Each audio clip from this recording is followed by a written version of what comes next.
በሱስ ውስጥ ነበርኩኝ በሲጋራና በጫት በጣም ተስፋ በመቁረጥ ውስጥ ነበርኩ ላይፍ ለኔ በጣም ከባድ ነበር በጣም ብዙ ሱሰኞች አሉ በሰንሰለት የታሰሩ ምናምን በቃ እንዳይቀሙ ምናምን ከዛ በቃ እዛ ሲሄድ በጣም ፈራው እንዴ ይሄ ነው እንዴ ላብድ ነው እንዴ ማን ነገር እስክል ድረስ ማለት ነው አባቴ ጋር መጣላት ጀመረ በቃ እሱም በኔ በጣም ተስፋ መቁረጥ ጀመረ በቃ እስከ መግደል እኔን እስከ መግደል ደረጃ ድረስ ደረሰ ጫትን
ሺሻ ምናምን በጣም ነበር ይመቸኝና በዛ ላይፍ ውስጥ ሳሳልፍ ነገ አብዳለው መቼ ነው ማብዳው እብድ ማምን ሳይ መቼ ነው እንደዚህ መሆኑ ብዬ ነበር ማስበው ይህ ሁሉ ሲሆን ታዲያ የወጣቱ ቤተሰቦች ይህንን ሁሉ ሱሶች እንደሚጠቀም ምንም የሚያውቁት ነገር አልነበረም ለመግባት ቀላል ለመውጣት ግን እጅግ ከባድ ከሆነው ሱስ ለመላቀቅ ተደጋጋሚ ሙከራዎችን ቢያደርግም ሳይሳካለት ቀርቷል ብዙ ጊዜ ከቤተሰቡ ደብቆ ያዘውንም ችግር ፈራ ተባ እያለ ለወላጅ አባቱም በመጨረሻም ይነግረዋል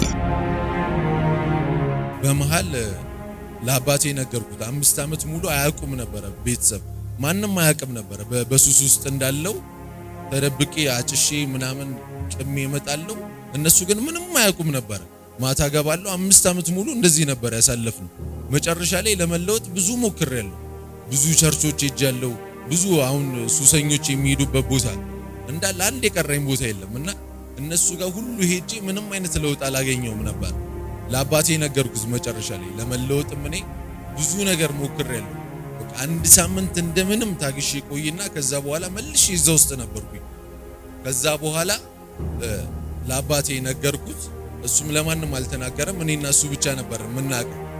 ከዛ ለሱ ከነገርኩት በኋላ ችግር የለውም ይሄ ቀላል ነገር ነው፣ መድኃኒት አለው፣ ዶክተሮችም አሉ፣ ሪሃብ ሴንተር አለ፣ የሱስ ማገገሚያ፣ ወደዛ እንሄድና ትታከማለህ አለኝ። እሺ ያልኩት ሄድን ወደዛ። ቸርች እንዳልኳችሁ ብዙ ጊዜ ሞክሬያለሁ እና በጣም ነበር የሰለቸኝ። ይህን የሰሙት ወላጅ አባት አቶ ሙልጌታ ታደሰ ልጃቸው እንዲህ አይነት ነገር ውስጥ ይገባል ብለው አስበውትም አያውቁም ነበር። ይሁን እንጂ ልጃቸው በዚህ አይነት ችግር ውስጥ መግባቱን ሲያውቁ እጅግ አዝነውና ተረብሸው እንደነበር እንዲህ ሲሉ ያስታውሱናል። ሁሌ በመኪና እየነዳ ሲሄድ አብሮኝ ሲሄድ ውስጤ ይሰማኛል፣ የሆነ ነገር እንደሆነ ውስጤ ጥሩ ላይ እንዳልሆነ ይነግረኛል፣ ግን ማወቅ አልቻልኩም ምን እንደሆነ ማለት ነውና ሁሌ ስጠይቀው አንተ እንዴት ነው እዚህ ሱስ ውስጥ አለ እንዴ ምናምን ስለው የከሌ ልጆች እኮ ሱስ ውስጥ ገብተዋል፣ የከሌ ልጆች እኮ በጣም ያጨሳሉ፣ የከሌ ልጆች እኮ እንደዚህ ያደርጋሉ ይለኛል። ይህ ምን አይነት ጉድ ነው?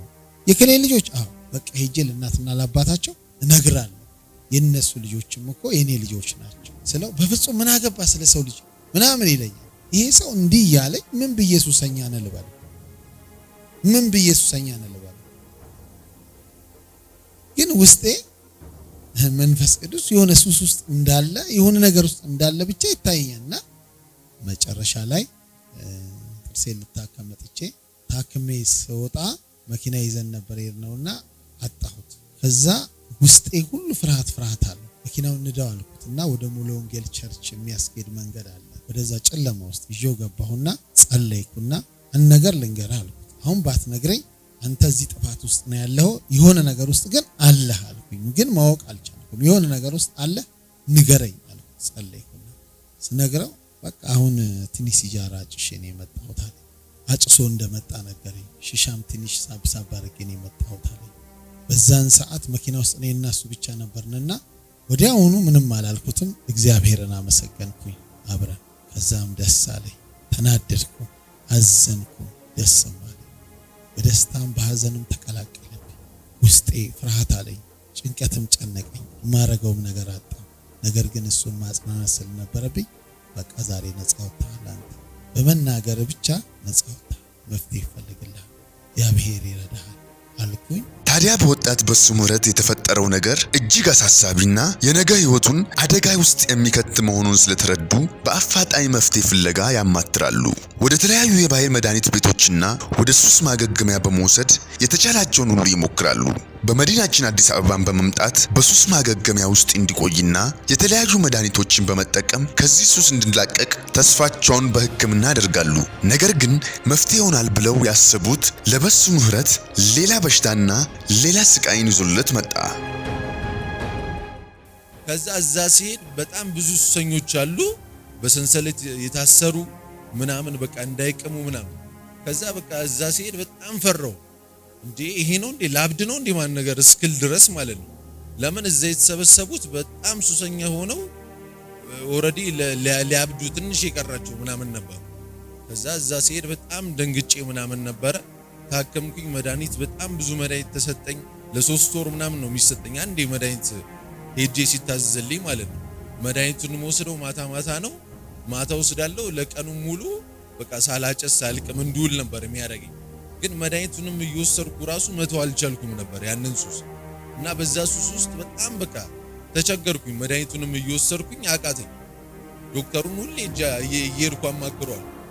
በመጨረሻ ላይ ዶክተሩ ምን አለኝ፣ እዛ የሚያክመው ዶክተር ለምን እዚህ አልጋ ይዘህ ለምን አትታከምም? እዚሁ ሆነ ታከም። ያንን ሳስብ ምንድነው ወደ አይምሮ የመጣው በቃ በሰንሰለት ታስረው ምናምን እንደሚታከሙት አይነት ልጆች ነበር ያሰብኩት። ከዛ በኋላ ለዶክተሩ ነገርኩት።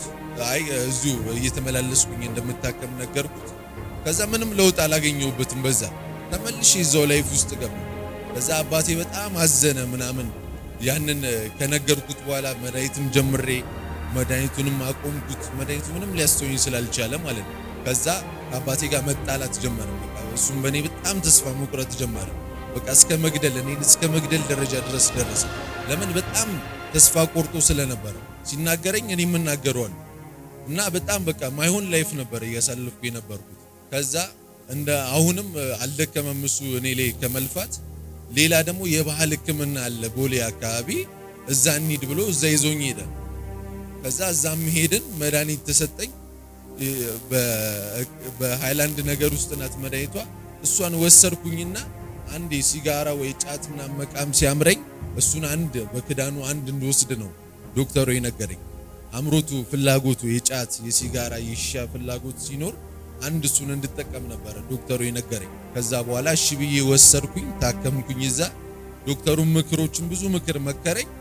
መድኃኒቱን ይዤ ወደ ቤት የገባው ያ መድኃኒት ምንም ሊያስተውኝ አልቻለም። በጣም ይመራል። መድኃኒቱን ራሱ ለመውሰድ ምንም አያስደስትም።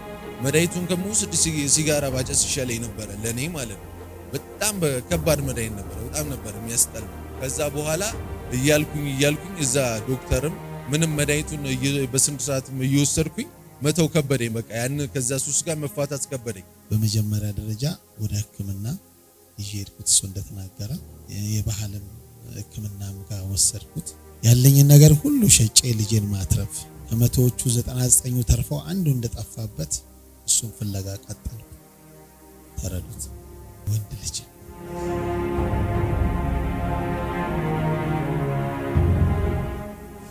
አንዱን ሲያጣ በጣም ይከብዳል። እኔ ስለ ልጄ አልነበረም የሚጨነቀው። ከተማ ውስጥ ብዙ ሰዎች በጫት በሻ ልጆቻቸውን አጥተዋልና ስለነዛ ልጆች ነበር የሚጨነቀው፣ ማዝነው ማለት ነው። ስለ ራሴ ልጆች አስቤውም አላውቅም። አንድ ቀንም እንደዚህ ይሆናሉ ብዬ ገምቼም አላውቅም። ነገር ግን በድንገት መርዶት መለፋለት ሁሉ ከንቱ ሆነብኝ። ቀኑ ጨለመብኝ። ስራዬ ሁሉ አስጠላኝ። እዛ በኋላ ለማን ነው መለፋው? ለማን ነው መደክመው? ተረካቢ ከሌለኝ እኔ ምን አረጋለሁ? የኔን ነገር የሚያስቀጥል ነገር ብዬ ተስፋ አዘ። ነገር ግን ምናም ቦታ ወሰድኩት፣ እኔን ሰጡት። ብዙ ባለ ሀብቶች የብሉ ባለ ጸጋ ልጆች እዛ ይታከማሉና ግማሹ በሰንሰለት ታስሮ ግማሹ ብዙ ነገር ሆኖና እንደዛ ነገሮች ውስጥ ይሆናል። እንግዲህ ፈተናው ተጀመረ። ከዛ በፊት በፈተንም አላቀውም ነበር። ልጄ እዛ ውስጥ አለ ብዬም አስቤው ገምቼው ነገር አላቀም ነበር። እዛ ፈተናው ጀመረ። ሁሌ ወደ እግዚአብሔር ማልቀስ ጀመርኩ። እየተንበረከኩ እግዚአብሔር ፊት አለቅሳለሁ። እዛ በኋላ ባህልም ሕክምናም ጋር ወሰድኩ። ምንም አልኩ፣ እንደነገርኳችሁ ደከምኩ። መከርኩት፣ ምን አልኩት እና ስለ ጫትና ስለ ሲጃራ ስለ መጠጥ በጣም አስከፊ ነውና አንድ ቀን ቤት ውስጥ ስገባ ማለት ነው እቃውን እየከፋፈትኩኝ ሳየው ሲጃራው አጭሶ የጨረሰው ሲጃራ እንደዚህ ማአት ነው፣ የሆነ ክምር ነው። እና ሲጃራ ደግሞ ሲሏችሁ እቺ ሲጃራ አለች፣ ምናልባት ታውቃችሁ፣ ቀጭን የሲጃራ ነው። በጣም ገንዘብ እያወጣሁ ነው፣ ቀላል ገንዘብ አይደለምና ይሄን አምጣ ገንዘብ ይሄን ሲለኝ ይሄን ላድርግ ያስፈልገኛል ሲለኝ ብቻ የሱን አይምሮ ለመጠበቅ በጣም ብዙ ገንዘብ አወጣለሁ። ይሄን አምጣ ይለኛል፣ እሺ ይሄን ላድርግ ይለኛል፣ እሺ ይሄን ላድርግ ይለኛል። በጣም ብዙ ገንዘብ አወጣለሁ። በጣም ያለኝን ሁሉ ማለት ነው። ማለት እንደነገርኳችሁ 99ኙን ትቼ አንዱ ልጄን ፍለጋ ማለት ነው። ብዙ ጥረት አለቅሳለሁ፣ እግዚአብሔርን ለምናለሁና በዚህ እጅግ አስጨናቂና ተስፋ በመቁረጥ ውስጥ በመሆን ነበር ብዙዎች የመፈታትና ለብዙዎች የእረፍት ምክንያት ወደ ሆነችው ማውንት ዛይን ዓለም አቀፍ ቤተክርስቲያን መፍትሄ ፍለጋ የመጣው። ዛሬም እግዚአብሔር ለመንግስቱ ሥራ ታጥቀውና ብዙዎችን ከጠላት መንጋጋ በመናጠቅ ለእግዚአብሔር መንግስት መስፋፋትና ለሰይጣን መንግስት መፈራረስ ምክንያት የሆኑ ሐዋርያቶችና ነቢያቶች በዘመናችን በማስነሳት የትላንት ኃይሉንና ኤልሻዳይነቱን ዛሬም እያሳየን ይገኛል። ወደ ማውንት ዛይን ዓለም አቀፍ ቤተክርስቲያን ከመጣበት ጊዜና ሰዓት ጀምሮ በህይወቱ ከዚህ ቀደም አይቷቸው ማያውቀው በህይወቱ ለውጦች መታየትና ማስተዋል ይጀምራል። ይህን የተረዳው ወጣቱ በሱ ፍቃድ ለወላጅ አባቱ አንድ መፍትሄ ያለበት ቦታ እንዳገኘና እዛ ቢሄድ የተሻለ መፍትሄ እንደሚያገኝ ያማክረዋል። እና ሱሱ በጣም ከባድ ሲሆንብኝ አባቴን ምን አልኩት፣ እኔ እዚህ የቀመስኩት ነገር አለ ከ2011 ጀምሮ አልፎ እንኳን እዚህ ስመጣ የማየው ህይወት አለ። እውነት ክርስትና እንደዚህ ነው ወይ ይላል እዚህ ቤት ስመጣ እና ያን ህይወት ለ3 ቀን ኑሬ እንድሞት ፍቀድልኝ። በቃ እኔ ህይወት ከዚህ በኋላ ለወጣለሁ ምናምን የሚል ተስፋ የለኝም። ስለዚህ 3 ቀን ብቻ ኑሬ ህይወቴ ቢያልፍም ችግር የለብኝም። ስለዚህ እባክህ ከዚህ በኋላ መድኃኒት ቦታ፣ ባህላዊ ህክምና፣ ዘመናዊ ህክምና ጋር አትውሰደኝ፣ ቸርች ውሰደኝና 3 ቀን ልኑር ነበር ያልኩት። ከዛ እሱም በዚህ ሐሳብ ተስማማን። ይዞኝ ግን አልመጣም ነበር ወደዚህ ስፍራ። ከዛ እያለን እሱም ፍቃደኛ ነበር ወደዚህ ስፍራ እንድመጣ። ሂድ በቃ እሺ ያለኝ። በጣም ተስፋ ቆርጦብኝ ነበር ከምላችሁ በላይ። ማለት በእንደዚህ አይነት ሁኔታ እኔን አይጠብቀኝም ነበር። እኔም ማለት ንግግሬ በዛ 5 ዓመት ውስጥ እያጨስኩ እየቃምኩ በቃ ማይሆን ስራ እየሰራው ግን የዱርዬ ባህሪ የለብኝም ነበር። በታሪክ አያውቁም ነበር ይሄንን ነገር። ከዛ በኋላ የሆነው ነገር ወደዚህ ቸርች ለመምጣት አሰብኩኝና ወደ 2012 አካባቢ ይመስለኛል ወደዚህ ቸርች ስመጣ እሁድ እመጣለሁ ብዬ አስቤ ከዛ ጓደኞቼ ምናምን በቃ አይ ዛሬ ይንቃም ይጠጣ ምናምን ነገር ብለው በጠዋት ያዙኝ። በቃ ከሰፈር ስወጣ ከዛ መጣን፣ ጫት ገዛን፣ እዚሁ ደብረ ዘይት ቦታ ያዝን፣ ሩም ያዝን ምናምን በቃ ለመቃም እየተዘጋጀን ምናምን ከጀበና ነው የሚጀምረው ተባለ። እየነከስን ምናምን እያለ እኔ ቸርች እመጣለሁ ብዬ ነበር የዛ ቀን ያሰብኩት። ከዛ በጣም በኃጢአት ውስጥ ተጨመላልቄ ነበር የዛ ሰዓት። ከዛ እመጣለሁ ብዬ ነበር ያሰብኩት እሑድ ቀን። ልክ ጓደኞቼ ስለያዙኝ ወደዚህ መምጣት አልቻልኩም ነበር። ከዛ ምንድነው ያደረኩት? እየቃምን አፌ ውስጥ ተርዚና ይዤ ጫት መጣው። ጓደኞቼን ቆይ 5 ደቂቃ ጠብቁኝ ማን ብያቸው እየነዳው መጣውና ገባው። ከኋላ ወንበር ነበርኩትም በቃ ምንም አላረኩም። ጫት እየቃምኩ ነው። ቸርች ከኋላ ወንበር ነበር ቁጭ ያልኩት። ከዛ መንፈሳዊ አባቴ እዚህ ጋር ቆሞ ቅመል ልትመጣ ትችላለህ፣ አጭሰ ልትመጣ ትችላለህ፣ በኃጢአት ልምድ ውስጥ ሆነ ልትመጣ ትችላለህ፣ ግን ስትወጣ እንደነበርኩ ሆነ መውጣት አትችልም እያለ ይናገር ነበር። ከዛ በኋላ በቃ አይ ችግር የለውም ማን ነገር እያልኩኝ እስከ መጨረሻው ፕሮግራሙ እስኪያልቅ ድረስ ጫቱን ካፌ ውስጥ አልተፈውትም ነበር። ለካ ያቺ ቀን ለኔ የመለውጫ ቀኔ ነበረች። ከዛ በኋላ እዛ ጋር ከኋላ ወንበር ቁጭ ብዬ አፖስትል ጠራኝ፣ ጸለየልኝ። በመጨረሻ አንተ እኮ ዝም ብለህ ነው የምትደክመው፣ እኔን ሊያድነኝ የሚችል እግዚአብሔር ብቻ ነው። እኔ እና አፖስትል ጋር ለውጥ አለ፣ መንፈስ ቅዱስ አለ እና እዛ መሄድ አለብኝ ሲለኝ እኔ እዚህ ቸርች የሆነ በዓል ነበርና በአጋጣሚ በዚህ ሳልፍ ነው የሆነ ነገር ለጉዳይ መጥቼ ሳይ በጣም አምልኮና መንፈስ ቅዱስ ያለበት ቸርች ነው። እግዚአብሔር በእውነት የሚመለክበት ነው። እግዚአብሔር ቤት፣ እግዚአብሔር መንፈስ ያለበት፣ እግዚአብሔር በእውነት የሚገኝበት፣ እግዚአብሔር ያለበት ቤት ነው። እዛ ነው የሚሄደው። እግዚአብሔር በዛ ያድነኛል ሲለኝ ሂድ በቃ ችግር የለውም አልኩት። በቃ አንዳንዴ መኪና ምናምን አመቻችለታለሁ። በመኪና ምናምን ይሄዳል ይመጣል። ምን ይላል? የት ነው? እዚህ ነው ያለው እላለሁ። እኔም በቃ እርግፍ አድርጌ በእነሱ ላይ ተው። የአፖስትልንም ህይወት ስለማቀው አምልኮንም የመመናኑን አምልኮ ህይወታቸውንም ስለማቅ የተሰጠ ስለሆነ እግዚአብሔርን በእውነት ስለሆነ የሚያመልኩት እርግፍ አድርጌ ተውኩኝ። በቃ እኔ እየጸለይኩኝ እዛ ተውኩኝ። የእግዚአብሔር ቃል ሲናገር እናንተ ደካሞች ሸክማችሁ የከበደ ሁሉ ወደ እኔ ኑ እኔም አሳርፋችኋለሁ። የማቴዎስ ወንጌል ምዕራፍ 11 ከቁጥር 28። ወጣት በሱ ምህረት በህይወቱ ሸክም የሆነውን ብዙ ቦታ መፍትሄ ፈልጎ በመንከራተት መፍትሄ በማጣትና ተስፋ በመቁረጥ ውስጥ ሆኖ የመጨረሻ ውሳኔውና ሸክሙን በውስጡ ያለውንም ህመም ሁሉ በእግዚአብሔር ሰው ሐዋርያው ይድነቃቸው ሽመልስ በኩል እግዚአብሔር ለአንዴና ለመጨረሻ ጊዜ እንዲህ ድንቅና ውብ አድርጎ አቁሞታል። እንደዛው እዚህ ጋር ተጠርቼ እንኳን ሲጸለይልኝ ጫቴን አልተፈውትም ነበር እና ከፕሮግራም በኋላ እዚሁ ጠብቀኝ አለ።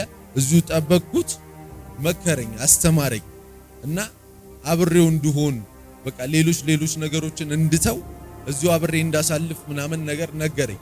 አንዳንድ ነገሮችን ከሱ ጋር ማሳልፋቸውን ነገሮች አመቻቸልኝ። እሺ ያልኩት ተቀበልኩኝ። ከዛ በኋላ አናገረኝ። ሄድም በነጋታው በሰኞ ዕለት ደወለልኝ። መጣው አብረን ማሳለፍ ጀመረን። ከዛ በኋላ ህይወቱን ማየት ጀመርኩኝ፣ ኑሮውን ማየት፣ ንግግሩን ማየት ጀመርኩኝ። እኔን የቀየረኝ ጸሎት አይደለም፣ እኔን የቀየረኝ መድኃኒት አይደለም፣ እኔን የቀየረኝ ትንቢት ስለተነገረብኝም አይደለም። እኔን የቀየረኝ የመንፈሳዊ አባቴ ህይወቱ ነው። ህይወቱ እኔን ቀይሮኛል፣ ህይወቱ እኔን ለውጦኛል። ማለት ህይወቱ እንዴት ልበላችሁ ማለት እዚህ ጋር የሚናገረውን እዚህ ጋር ስለ ፍቅር የሚናገረውን እዛ ጀርባ ላይ የሚኖር ሰው ነው። ያ የመንፈሳዊ አባቴ ህይወት ነው እኔን ሊቀይረኝ የቻለው። እንደዚህ አይነት ህይወትስ አለ ወይ?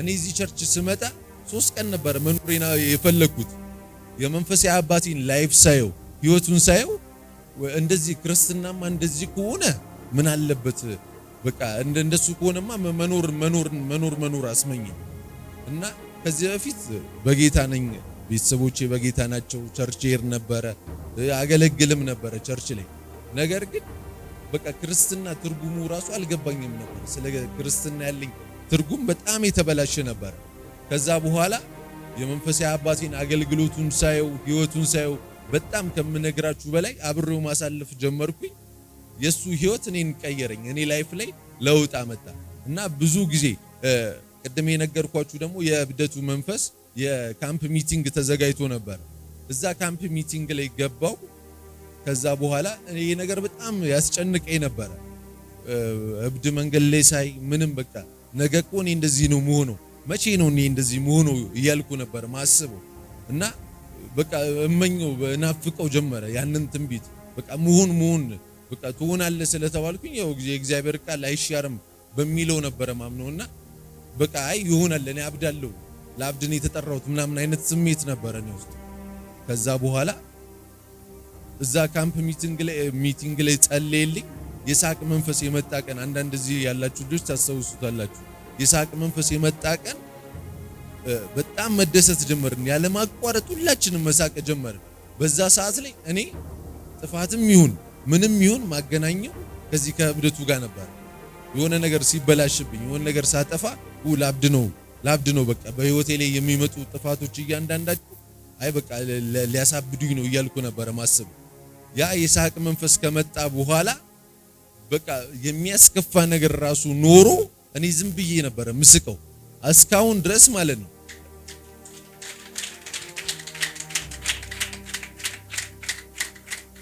እና በጣም አሁን ለምሳሌ አንዳንድ ጓደኞች አሉኝ እዚህ ያሉና በጣም ተጨናንቀን አብረን ተሰብስበን በጣም ተጨናንቀን ራሱ ባለነበት ቦታ ላይ እኔ በጣም እስቃለሁ በቃ ሁሉ ጊዜ ደስተኛው እንኩኝ ከዛ በኋላ በቃ መኖር ነው ያስመኘኝ 3 ቀን እኖራለሁ ብዬ የመጣው ሰውዬ እኔ አሁን 1 አመት ሞላኝ ከዛ 3 ተፋትቼ እዚህ ከቆዩ አጨብጭቡ ለጌታ ክብር ሰው አይደለም ያደረገው አጨብጭቡ ለእግዚአብሔር ክብር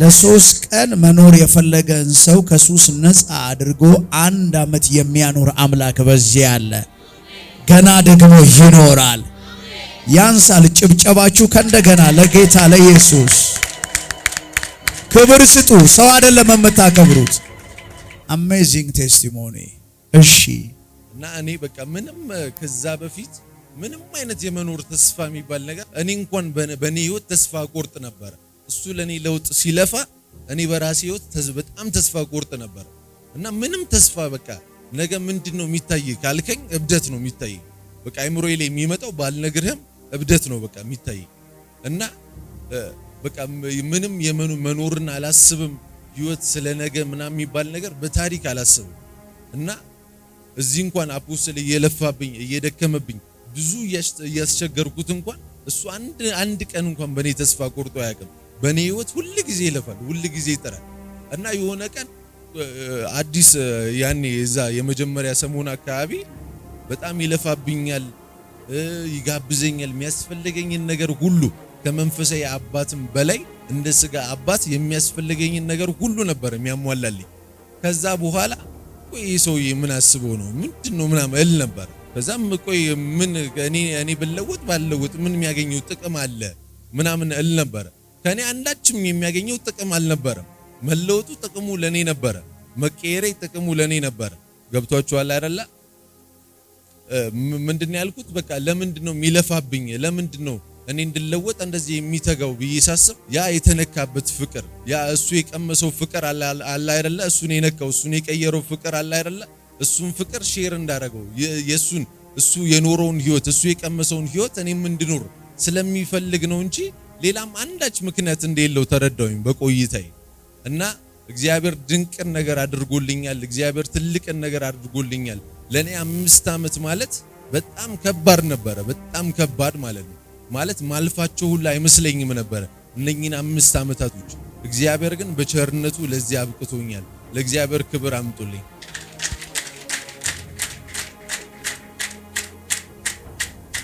ኢየሱስ ያድናል።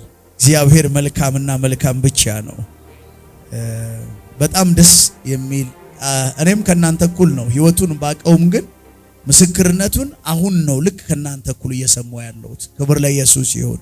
በጣም ኢምፕረስድ የሚያደርግ ምስክርነት ነው። ከዛ ለመላቀቅ ሞክረሃል? ከዛ በፊት መንፈሳዊ ነገሮችን የት ሄደሃል? እነዚህ ነገሮችን እስቲ ንገረኝ። የሕክምናውን በደንብ ነግረህናል። እኔ እዚህ ታብዳለህ የሚለውን ሟርት የሰማሁት ሌላ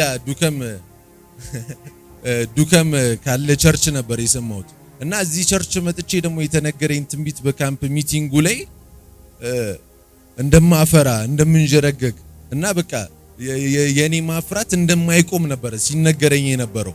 ምንም ተቃራኒ የሆነ ነገር ነበረ እና ይህ ነገር ነው አፖስትል ይድነቃቸው የተናገረው ነገር ነው በህይወቴ እየሆነ ያለው።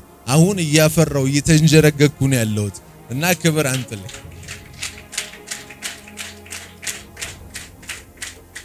ለዘላለም ነቅሎ አስወግዶ እውነተኛ አድርጎ እግዚአብሔር ሲቀይር ደግሞ የተበላሸውንም ነገር ሁሉ ቀይሮ አውጥቶ ነውና በዛ አሁን እንደምታዩት ያው የተላጠ ብርቱካን መስሎ። ክብር አብጡ ለኢየሱስ። የአባትን እንባ የሚያብስ ያልወለዳችሁ ይሄ አይገባችሁ። እኔ ልጅ ስላለኝ ነው እሱ ሲያለቅስ አብሬ ያለቀስኩት። ስለዚህ የአባትን እንባ የሚያብስ አምላክ በዚህ ያለ። ከዚህ ቀደም መፍትሄ ፍለጋ የኢየሱስ ስም ወደ መጠራበት የፈውስ የተአምራት ነፃ የመውጣት እንዲሁም የትንቢት ጋጋታ ያለባቸው ቤተክርስቲያኖች ዘንድ ሁሉ በመሄድ መፍትሄ እንዳላመጣለትና ከቸርች ወደ ቸርች በመዞር ብዙ እንደባከነ ይባስ ብሎ ሐሰተኛ ትንቢትን በመተንበይ ሕይወቱን አደጋ ላይ ሁሉ እስከመጣል የደረሰበት ሁሉ ቸርች እንደነበር በራሱ አንደበት እንዲህ ሲል ይነግረናል። ሌላው ደግሞ የት ቸርች አሁን ለምሳሌ ከዚህ ሱስ ውስጥ ለመውጣት በጣም ብዙ ቦታ ሄጃለሁ። በመንፈሳዊ ነገር ነው የምላችሁ። ዮናታን አክሊሉ ጋር አዋሳ እዛ ሄጄ ነበረ መልካም ወጣት እና እዛ ከሄድኩ በኋላ ትምህርቱ ለ5 ቀናት ነበረ። 5 ቀን ተማርን።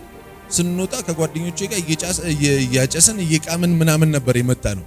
ግን እዛ ሄደን ተምረን ያቆምነው 5 ቀናቶችን ብቻ ነበር። አዲስ አበባ ያልሄድኩበት ቸርች የለም። እነ ነብይ ታምራት ጋር ሁሉም ጋር በቃ ነቢያቶችን እንዳለ አካልያለሁ ማለት ዞሬያቸዋለሁ። እዛ ጋር ሜጄ ይጸልይብኛል፣ እጅ ይጫንብኛል፣ ሃሌሉያ በሌሉኛል ምናምን፣ ግን ምንም የሚለወጥ ነገር አልነበረም። ዮናታን ጋር ሜጄ ተማርኩኝ 5 ቀናትን ድፍን 5 ቀናትን በቃ በመሃል እንደውም እየወጣን ጠጥተን ማን ነበር ምንገባው ከጓደኞቼ ጋር ሆነን ማለት ነው። ግን በቃ እኔ ለውጥ ያገኘሁት ህይወቴ መለወጥ የጀመረው ህይወቴ መለምለም የጀመረው እዚህ ቤት ከመጣውና መንፈሳዊ አባቴን አፖስትል ይድነቃቸውን ካገኘሁት ጊዜ በኋላ ነው። እና በቃ በመንፈሳዊ ነገር እኔ እንኳን በራሴ አባቶ በቃ ብዙ ጊዜ ጸልያለሁ ማለት በቃ በምችለው ያኔ ትንሽዬ ከማቀው ነገር ከመንፈሳዊ አንፃር በቃ ጸልያለሁ፣ ብዙ ጊዜ ሞክሬያለሁ። በቃ በጣም ከባድ የሆነ ላይፍ ለኔ ህይወት ያሳለፍኳቸው ላይፎቼ በጣም በቃ ማለት እለወጣለሁ እንኳን ብዬ አስቤ አንድ ቀን ተሳስቼ እለወጣለሁ ብዬ አስቤ አላቅም ነበር። ከዛ በኋላ የሆነው ምንድነው እያልኩኝ እዚህ ቸርች በቃ እየተከታተልኩኝ ከመንፈሳዊ አባቴ ጋር ህይወቱን እያሳየኝ ሲመጣ ይበልጥ ወደሱ እያቀረበኝ ማለት እውነተኛ መንፈሳዊ ህይወትን የሚሰብከውን ነው የሚኖረው። እግዚአብሔር እንዲህ ነው ወይ እንዴ? በቃ ማለት እኔ እንደዚህ አልተረዳሁትም ነበር እስከዛሬ። ክርስትና እንደዚህ ነው ወይ? እንደዚህማ ከሆነ መኖር እኮ ደስ ይላል። በቃ እውነተኛ ክርስቲያን ሆኖ መኖር ደስ ይላል ያልኩባቸው ጊዜያቶች አሉና እግዚአብሔር ለውጦኛል፣ እኔን ቀይሮኛል፣ ከዛ ህይወት ውስጥ እኔን አውጥቶኛል። እና ብዙ ቦታ አሁን ለምሳሌ እንደ መንፈሳዊ አባቴ እነዛም የኔ ጓደኞች የሄድንባቸው ቸርቾች ሁሉ እውነተኛ ለትውልድ እውነተኛ ረሃብ ኖሯቸው ቢሆን ኖሮ ይህን የምናያቸው እስከዛሬ ያበዱት ልጆች ራሱ አያብዱም ነበር። ይህ መንፈሳዊ አባት ስላለኝ ነው እኔ እንኳን የተረፍኩት። የኔ መጨረሻ እብደት ነበረ በዛኛው ዓለም እያለሁ ሳይቀየርልኝ በፊት መንፈሳዊ አባቴን ሳላገኘው በፊት እና ለነዛ ሁሉ ትውልዶች እነዛ አገልጋዮች ቢለወጡ ኑሮ እውነተኛ የትውልድ ረሃብ ቢኖራቸው ኑሮ ያ ትውልድ ሁሉ ባልጠፋ ነበር። የክርስቲያን ልጆች እነዛ ሁሉ ልጆች ባልጠፉ ነበር። እና እኔ ተወልጄ ደግሞ ያደግኩበት ከተማ በቃ ልጅ አድጎ የሆነ ነገር የሚሆንበት ነው። በቃ እያንዳንዱ የኔ ጓደኞች ዱከም ላይ የምንኖር ልጆች በሙሉ በቃ በጫት በሲጋራ ሱስ በቃ የምናየውን ነው ስናድግ ለማድረግ ምንፈልገው። በቃ ትላንትና ሌሎች ሲያረጉ ሹፌሮች ሲያረጉ ያየነውን ነገር ነው እኛም ማድረግ ምንፈልገው። እና ትውልዱ እንዳለ በቃ ማለት የክርስቲያን ልጅ ምናምን የምትለው ልጅ አንድም የለም። እንዳለ በቃ ሱሰኛ ነው ዱከም ከተማ ላይ ያለ ልጅ በጠቅላላ። እግዚአብሔር ረድቶት ከ90 10 ሰው ከ100 10 ሰው ቢተርፍ ነው ከእንደዚህ አይነት ነገር ውስጥ ቢወጣ ነው። እና መንፈሳዊ አባቴን እግዚአብሔር ስለሰጠኝ እግዚአብሔር እኔንም ስለሚወደኝ በእኔ ዓላማ ስላለውም መንፈሳዊ አባቴን ሰጥቶኛል። ለእግዚአብሔር ክብር ይሁን። ይህንን ላደረገ አምላክ እስቲ ክብር፣ እልልታ፣ ጭብጨባ ስጡት። እስቲ እልልታ፣ ጭብጨባ ለጌታ ለኢየሱስ ክብር አምጡለት። ቀንበርን የሚሰብር እሱ ነው። እብደትን የሚቀይር እሱ ነው። ሕይወትን የሚያጣፍጥ እሱ ነው። ለሕይወት ትርጉም የሚሰጥ እሱ ነው። የወደቅን የሚያነሳ እሱ ነው። እስከ ሕጸጽ የሚቀበል እሱ ነው። ለእግዚአብሔር እልልታ፣ ጭብጨባ፣ ክብር አምጡ። የማያቋርጥ ስጡት። ይህንን ላደረገ ይህንን ወጣት ለእግዚአብሔር የሚጠቅም ለቤተሰቡ የሚጠቅም ኢትዮጵያን የሚጠቅምን ወጣት ላስመለጠው ለናዝሬቱ ለኢየሱስ ክብር ይሁንለት፣ ክብር ይሁንለት። የኔ ልጅ ከዚህ ውስጥ በመውጣቱ በጣም የእግዚአብሔርን ትልቅነት፣ የእግዚአብሔርን ኃያልነት፣ የእግዚአብሔርን ገናናነት ድሮም አውቀዋለሁ፣ ዛሬም ያየሁበት ስለሆነ እግዚአብሔር በጣም እኮራለሁ።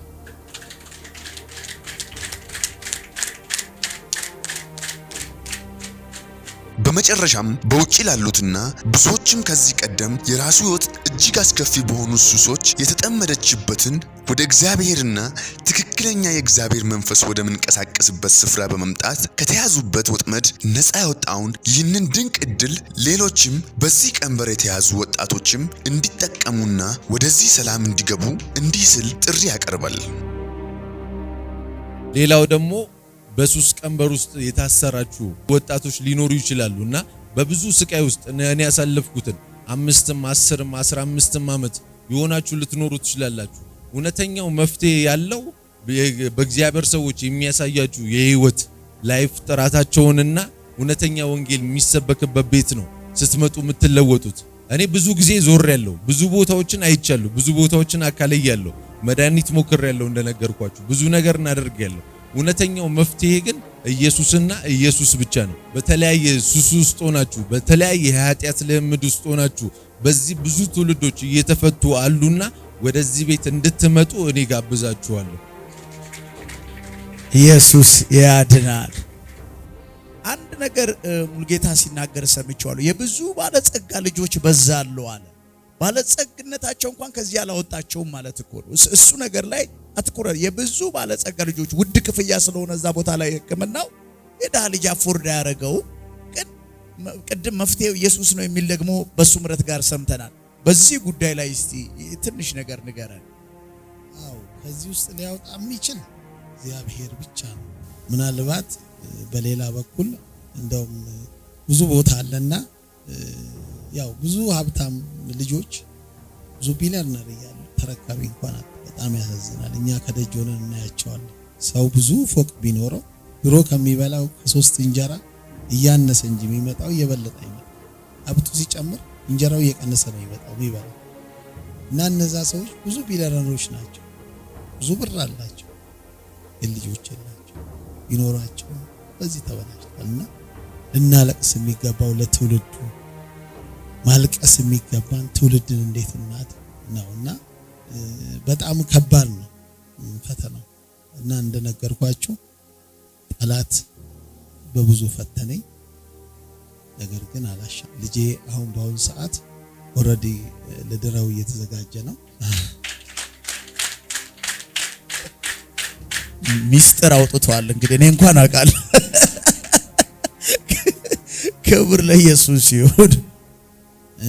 አፖስትልን ደግሞ እና ባለቤቱን እዚህም ያላችሁ ምእመናኖችን ሁሉ በጣም እግዚአብሔር አምላክ ይባርካችሁ። በጣም ነው የምወዳችሁ። አምልኳችሁ እውነተኛ አምልኮ ነው። እውነተኛም አባት አላችሁ በእግዚአብሔር በታች ማለት ነው። እግዚአብሔርም ከናንተ ጋር እንዳለ ይሰማል። ስለዚህ የምነግራችሁ ነገር በእውነት የምታመልኩት እግዚአብሔር እኔ ምስክር ምናልባት የኔን ያህል ዓመት ያለው እዚህ ውስጥ ያለ አይመስለኝም ይሆናል በእድሜም በጌታ ቤት ምናልባት ማለት ነውና እግዚአብሔር እንደተነገራችሁ ቅድም ጠላት ይዋጋችኋል እንጂ አያሸንፋችሁ። ስለዚህ ቅድም እንደተነገረው ብር ሸራ ስርም አንጠብቅ ለፈጣሪ ይሰጣችኋል የተባለው የእናንተ ደግሞ ጸሎት በጣም ቆንጆ ነው። እግዚአብሔር ይባርከናል። ደግሞ የተባረካችሁ ነው። ገና ከዚህ በላይ ሰፍተን እናያለን። ለዓለም ምስክር ደግሞ እንሆናለን ማለት ነው። በጣም የተወደደች ሃምብል ካወቅኳት ሰዓት ጀምሮ ሃምብል ጀነረስ የሆነች እናት አለችው። ደግሞ እሷ በኩል ደግሞ የተሰማትን ያሳለፈችውን መናገር የምትፈልገውን እሷን ደግሞ እንሰማለን። እግዚአብሔር ይመስገን። ጌታ ዛሬ ፈቅዶና አስቦችን ጊዜና ሰዓት ስለሰጠን እንድንናገርም ስለፈቀደልን ለጌታ ክብርን እንድንሰጥ በመጀመሪያ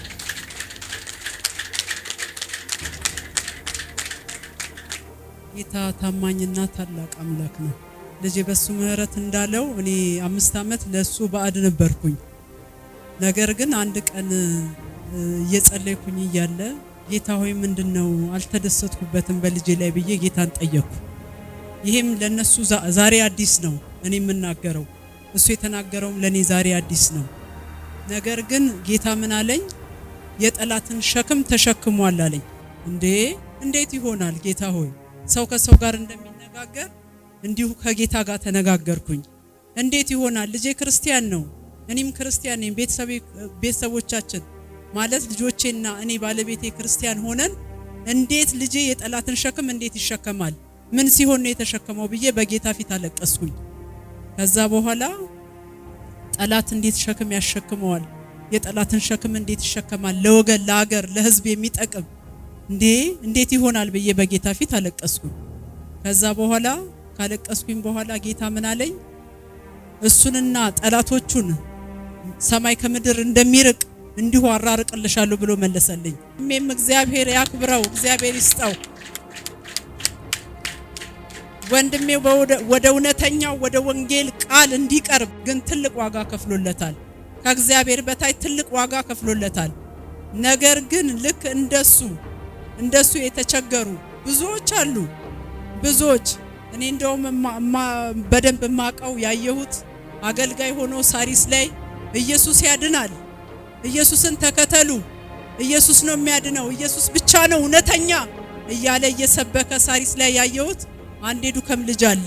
ወንጌልን ሲሰብክ ኢየሱስን ሲናገር ኢየሱስን ሲመሰክር ያየሁት ልጅ አብዶ ዱከም ላይ አለ። ስለዚህ ኢየሱስ ያሳብዳል እንዴ? አያሳብድም። ግን እርግማኑ ያሳብዳል። የሚራገሙ እርግማን የሚናገሩ ተናጋሪዎች እንደሚያሳብዱ እርግጠኛ ሆኜ ሰምቻለሁ። ስለዚህ ኢየሱስ ያድናል። ኢየሱስ አድኖም አይተነዋል። በቤቴ ሆኖልኛል። እኔ እንዴት ይሆንብኛል? እግዚአብሔር ሆይ እኔም ያንተ ሆኜ ልጆቼም ያንተ ሆነው ሁለንተናችን ያንተ ሆነን እንዴት ይሆንብኛል ብዬ ባልኩት ጊዜ እግዚአብሔር ግን እንዳይሆን ከለከለ። ጠላቶቼን ከእግሮቼ በታች አስረገጠልኝ። ለእግዚአብሔር ክብር ይሁንለት። እግዚአብሔር ትልቅ አምላክ ነው። አባት ሆይ እናመሰግንሃለን። ለዚህ ቤት ስላደረከው ተአምራት እናመሰግንሃለን። ነፃ መውጣት ስለሆነለት አመሰግንሃለሁ። ስለረዳሃቸው፣ ጸሎታቸውን ስለመለስክ፣ እንባቸውን ስላበስክ፣ ተአምራትን ስላረክ፣ ድንቅን ስላረክ፣ የሟርተኛው ሟርት ስለገለበጥ፣ የጨለማን ምክር ስላፈረስክ እናመሰግንሃለን። ይህ ሁሉ የሆነው ካንተ ነውና ክብርን ላንተ ሰጣል። በኢየሱስ ክርስቶስ ስምና ስልጣን ጸለይ። እንኳን ደስ አላችሁ። ወደ ማውንት ጽዮን ዓለም አቀፍ ቤተክርስቲያን ከመጣበት ጊዜ ጀምሮ ትላንት ከነበረው ብዙ መንከራተት እንዲሁም ለዚህ ላጋጠመው ችግር መፍትሄ ፍለጋ ከመባዘንም ፍጹም የሆነ መንፈሳዊ ስጋዊና የነፍስ ለውጦችን በራሱ ማንነት በማረጋገጥ እንዲህ ባለ ሁኔታ ምስክርነቱን ሰጥቶናል። እኛም ታዲያ እግዚአብሔር ያደረገለትን ታምራት በመደነቅና እግዚአብሔርን እያመሰገንን በቀጣይ በአዳዲስ ታምራቶችና ምስክርነቶች እስከምንገናኝ ይህንን የዩቲዩብ ቻናላችንን ሰብስክራይብ በማድረግ አብሮነታችሁን እንድታሳውቁን በትህትና የጠየቅን ከወዲሁ እንሰናበታለን። ሰላም። ኢየሱስ ክርስቶስ ትላንትና ዛሬም እስከ ለዘላለም ያው ነው። ቮይስ ኦፍ ጋድ ቲቪ ወርልድ ዋይድ፣ ትክክለኛ የለውጥ ድምፅ።